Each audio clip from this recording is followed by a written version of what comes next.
welcome everyone. Yesterday we got a surprise dev stream from Pavel Berger and Jason Slama. And the thing is... Hey everyone. Yesterday we got a surprise dev stream from Jason Slama and Pavel Berger where they explained a lot of the Gwent's future. So let's go through it by point and let's see what changes there is in store for us. So I think the first one is Jason Slama is now confirmed as the new game director. He's taking over and there's already some changes in progress. So I think like the first thing that they talked about is their update philosophy. Basically they said like, if we don't hear 2 weeks from them, except maybe in, let's say, Christmas or something, or holiday seasons, then something is wrong. So they really want to do like updates, with the talk with the community, be active, not only in the forums, but maybe also like do videos about like their design decisions and other stuff. So this will be very interesting, and it also shows that they are really now looking forward to engage with the community and make the game better with us. So that's a good point. The next thing is, one thing before we go to the major points is they said like the focus currently is the hotfix for the consoles to fix Stormbreaker and generally also the connection issues and everything that's currently wrong on like PS4. So that's the main point for them right now. But afterwards, and this is where it gets really interesting, the next points are in January.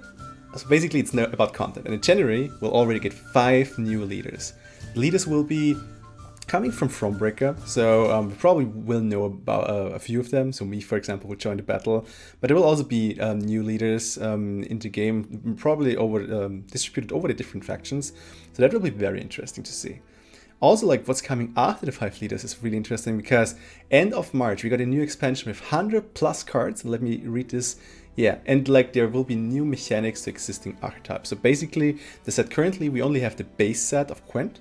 And they really want to expand on that with like focusing on the archetypes, expanding them. For example, there's currently not really uses of spies, and a lot of people complain about that. So I'm betting my head on this. That like which head? But okay, I'm betting my headphone on this headset on this. It will be focused on stuff like spies, for example.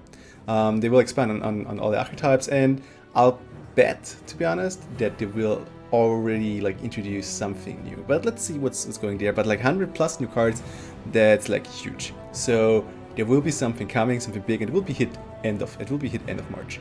But it's not only content they will do for Gwent. They already said like, because the community was very vocal about some stuff hand limits and like draw size, the amount of cards you draw.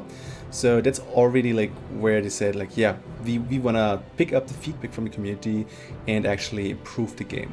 So actually what they announced is basically they have thought about bringing back the old card draw. So it's not like free, but it's more like they're currently experimenting in which format to do, but they're currently thinking of like drawing 3 cards at the beginning, 1 card in round 2 and 2 cards in round 3, to have like round 3 at least like 2 cards long. So they're currently experimenting with that, and they're also thinking of bringing blacklisting back. They're not sure yet because they're still saying like with 2 bronzes there's not really a need for blacklisting, but they're thinking of it, and let's see what will come this way. Personally, I'm not sure if blacklisting needs to be there as well, but the draw changes will be very interesting. Also, they're talking about the hand size, like the hand limit, because currently they got the feedback, yeah, they experienced them themselves, but they were hesitant to like already like do some big changes directly after homecoming. They want to see like how it's going. Also, they as I said, like currently they were a bit in the old policy, and now they really want to switch to this like quick, agile, we listen to community, we implement feedback every 2 weeks or whatever. Maybe they don't implement feedback every 2 weeks, but at least like they're saying like, okay, look, in the next 2 weeks this will happen. So that's something. And I think the hands limit is one of the stuff, or like they said actually, that's one of the things that is on their list, and they're currently experimenting of how they will deal with it. And I'm really looking forward to like what they do, because it's glad to hear that they actually listen to the community's feedback and that they have it on their list.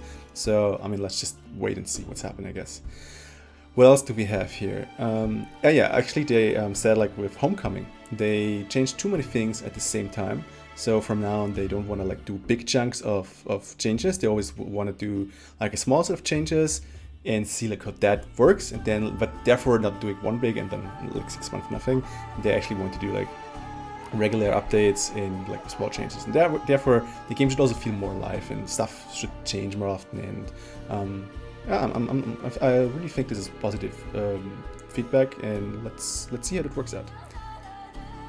Oh yeah, one more thing also ties into the hand draw and so on.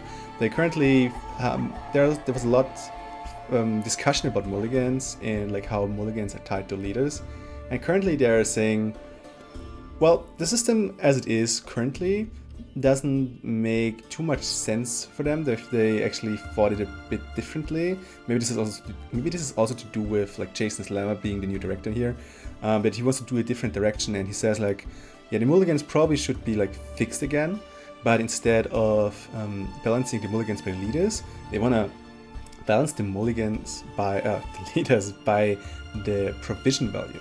So, for example, like your usurper currently in the current form disables the enemy leader, but thanks to your mulligans, all because you basically don't have any or like one mulligan, all the power of your cards in your deck are less worth because you can't replay the synergies, because you can't get the cards you need.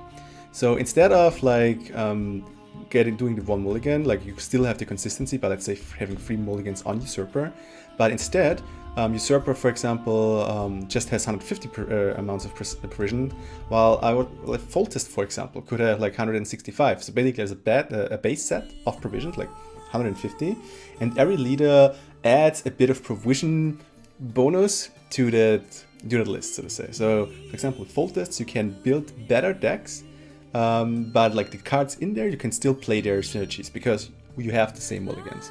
So this way it will be more fair, and like they also have like a better way of balancing the leaders. So this is like this is a really cool change, especially because now maybe they can even bring the old form back of the mulligans, where you draw 3 cards, you have 3 mulligans down. Like there's like, it's very easy, and I guess that's what they're aiming for. They didn't say so specifically, but I think this direction we're going, and I like it.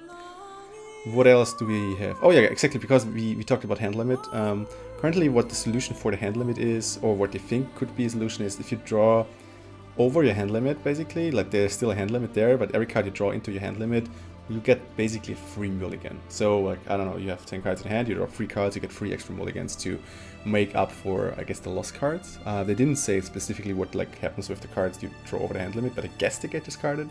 So, but like, to soften that loss, you at least get like 3 mulligans. So that's the idea currently. What else do we have here? Blacklisting, we already talked about. Card drawing over the handouts. Like, they released 2 new card arts. They're quite cool. You can see it over here. There you go. So like they were not sure if the tree is like a monster or a square tail thing. So I think let's get surprised. And then we have upcoming features, because like one thing they also said is like faction challenges felt pretty stale, so they want to improve that.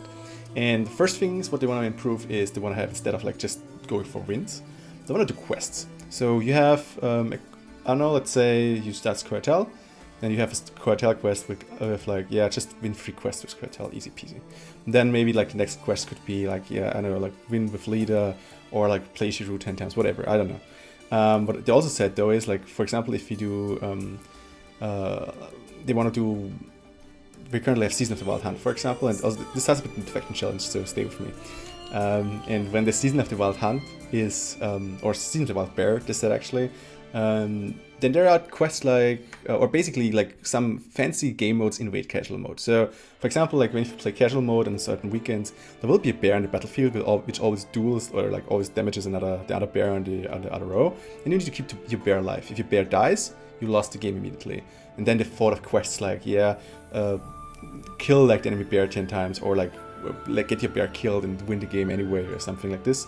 And those are quests that then could also translate over into the faction challenges. So, like if you are in the Squirtle faction challenge, then you need to do something really crazy with Squirtle. So, like burn 10 of your own units and still win the game. I don't know. That's just like made up for me. But there could be like crazy quests in there. So they will be, the faction challenges will be more spicy. how to say it, the trees for the seasons will be more exciting, because there will be probably quests, like there will be quests as well.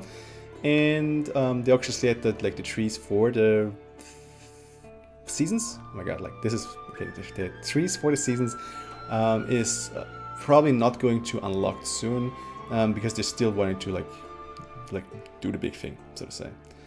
And yeah, and I think they said like there will maybe also be leader challenges, like not only faction challenges but leader challenges. And the first faction challenge actually will be like not like monster versus cartel, but it will be all factions against all factions. So they really want to see like which is the best faction. So this will be interesting.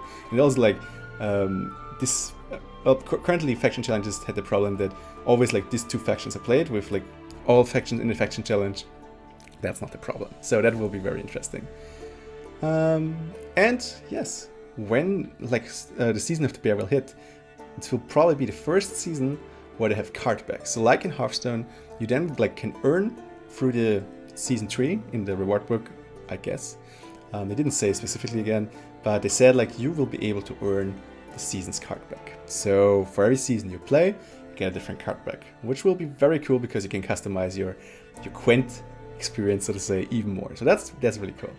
And then we have some small stuff. For example, they just said like they want to have some changes in communication. They want to have more transparencies.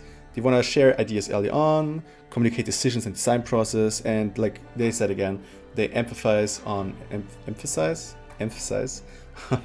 building a community with us. So they really want to be like from now on more transparent, more regular with the updates, as you already talked about, and like just build this thing together, so to say, and not like we just get to eat what's there. Like they want to have a communication with us, and that's really cool.